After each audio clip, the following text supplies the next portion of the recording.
Welcome to Chris Cook for You too. Today, in keeping up with the dishes that we're going to have on our Thanksgiving table, I know that you're not going to have all of these, but you can make choices from the ones that I'm going to post because I think all of them would really complement your Thanksgiving Day table. The next up recipe is going to be chess pie.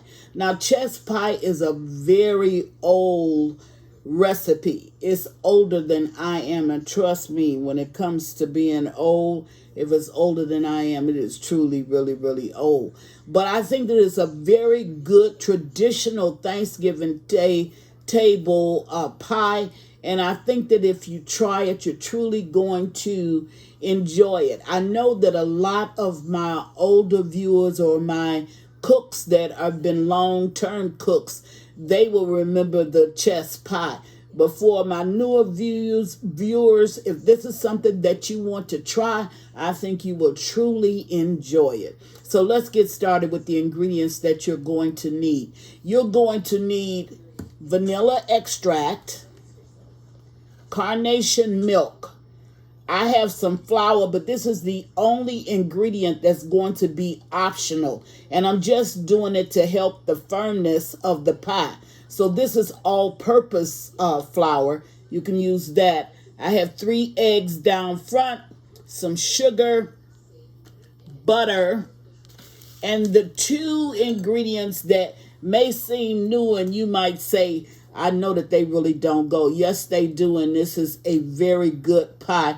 You can trust me on that. If you have been using any of my recipes long term, you know that I will not lead you astray. This is a very good pie. You're going to need some cornmeal. It needs to be yellow cornmeal, and it needs to be non-self-rising. So it's just straight cornmeal, but make sure that it's yellow. And this is just a small package. When you finish using it, you can always use it as a coating for your fried fish if you choose to.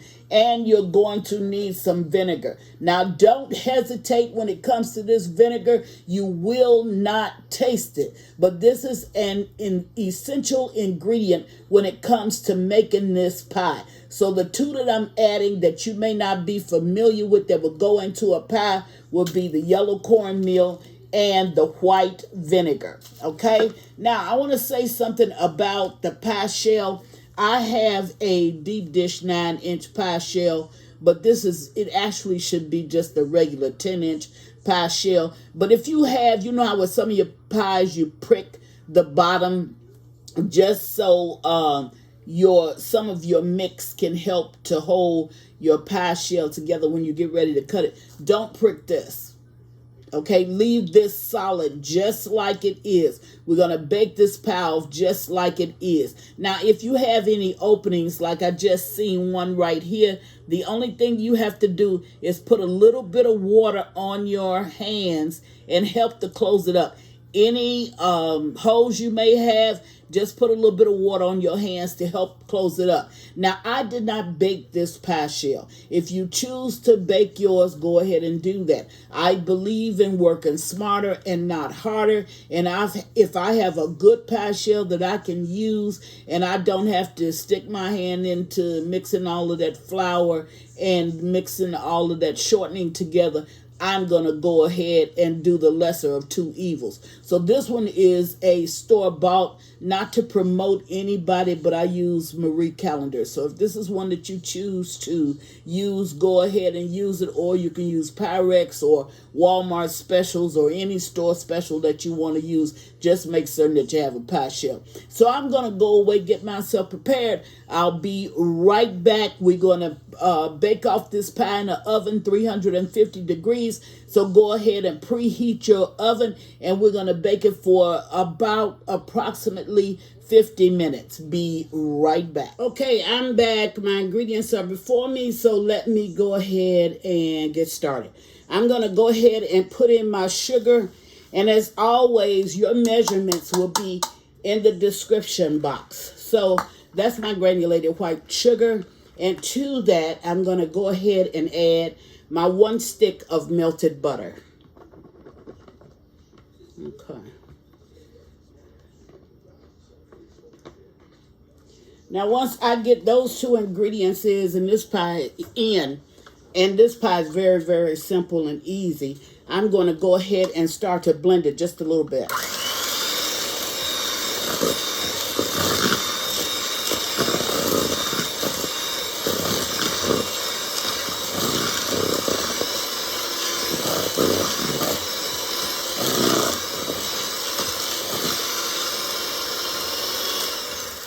Now, once I've added my sugar and my butter and I've gone and blended a little bit, I'm going to add these eggs one at a time, and then I'm going to start to add my ingredients. So I'm going to put my ingredients in the order of use. So first it's going to be my flour. Then it's going to be my cornmeal. Next is going to be my milk, my flavoring or extract, and it's going to be my vinegar as the last ingredient. So I'm going to go ahead and get started with adding these. Here we go.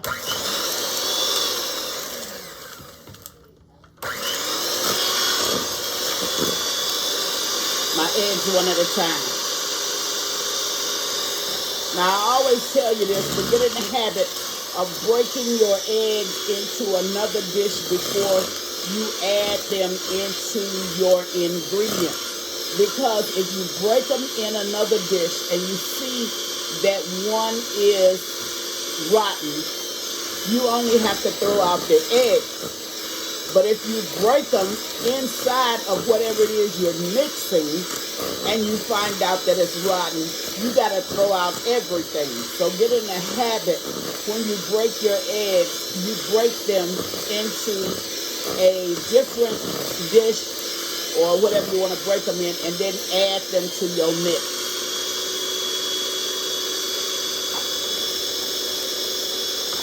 Now, this is very, very simple, very, very easy. Not complicated at all. Now that we have that in and we've blended it, we're going to go ahead and add our flour. And it's not that much flour, and remember, the flour is optional. To the flour, we're going to add our cornmeal.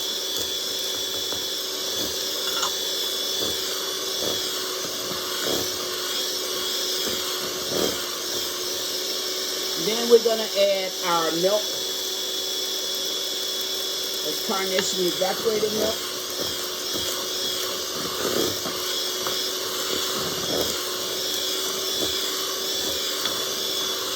We're going to add our flavoring. That's vanilla extract.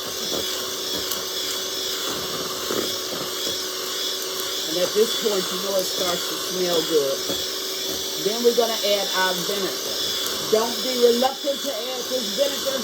Make sure that you add it. You will not taste it, but it's a part of the ingredient for the chest pie. And don't ask me why they did it that way, because I have absolutely no idea. Now, once you get all of that mixed up, that's it. Now, the one thing I want to tell you about this pie is that you're going to allow it to cook for 50 minutes. But when it finished cooking, you're going to have like a crust on top, because that's going to be from the egg foam. So you're going to get that. But it's still a very, very good and delicious pie. Okay. So now that we've done that, this pie is all finished. It's nothing else but for us to bake it off. So here I have my pie shell, and I'm going to go ahead and on the baking sheet, I'm going to add my pie shell to it. Just wanted to make sure it didn't have any holes in my pie shell. Okay, now, and it's good to have, if you don't have a spatula, go ahead and buy you one, because it's a cheap, I think it's about, what, under $2. It's a very cheap item to have. You can get them at the Dollar Tree, but you won't lose any ingredients, because that, the spatula is going to act just like your finger. when you dip your finger in the bowl, my mom used to give me the cake bowl, then I could really eat all of the batter out of it, and I used to do it. But with your finger, you know, you didn't have nothing left because you scraped all that batter out because it was sweet so you could eat it. And that's the same way it works with a spatula. Now I'm going to go ahead and pour this in. Now, I'm using a 9-inch pie shell because this is a deep dish. But this really should be a 10-inch pie shell that I'm using. But what this does is it takes up the place that this is a deep dish pie shell. So instead of the extra, I guess, inch that I'm going to get from a deep dish pie shell, and this is a 9-inch, that's going to be my 10 because this is deep dish, if that makes any sense. Okay, that's it. That's all you have to do. So I'm going to put this in the oven. I'm going to bake this off. And when this is completed, which is 50 minutes, I'm going to bring you back and show you what it looks like. This is a very good pie. I think that it will complement any Thanksgiving Day table. And I think that if you try it, you're going to love it. Be right back. Okay, so the pie is ready. So I'm going to go ahead and take it out of the oven. And as you can see, this is what the finished product actually looks like. Now, it's not cool enough for me to cut. You need to wait about 10-15 minutes before you actually even think about cutting it. So I'm going to cut you a slice and probably post it at the end of this video. But this is what the pie looks like. I think that if you try it, you're truly going to enjoy it. Okay, remember that the pie will crack a little bit on the top. Don't worry about that. That's just the foam from the eggs that we put in the pie. This is a fantastic old school pie. Think if you tried, you're truly going to enjoy it. And thank you for watching. Chris Cook for you too. Bye.